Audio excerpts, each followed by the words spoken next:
Panginoong Diyos, salamat po sa umagang ito. Sa isang mabiyayang pananambahan, sa presensya ng inyong mga anak. Nawa po, sa pagtatapos ng aming gawain, at sa pagpapatuloy ng aming fellowship, kayo po ang sumama sa amin, pumagitna sa amin at maghari sa amin.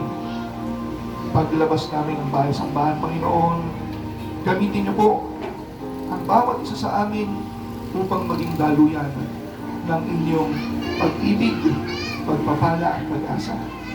Sa pagkakataon pong ito, pakabalin niyo po tinig at ang kamay ng inyong lingkod upang maging daluyan ng inyong mayamang basbas at pagpapala.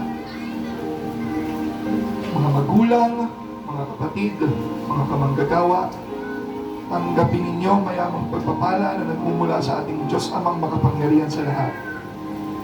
Patuloy ninyong tamasahin ang isang buhay na ligtas dahil sa ating Panginoong Jesus at ang pakikipisan, kaaliwan, paggabay ng diwang banal ang sumainyo ngayon hanggang sa darating na panahon.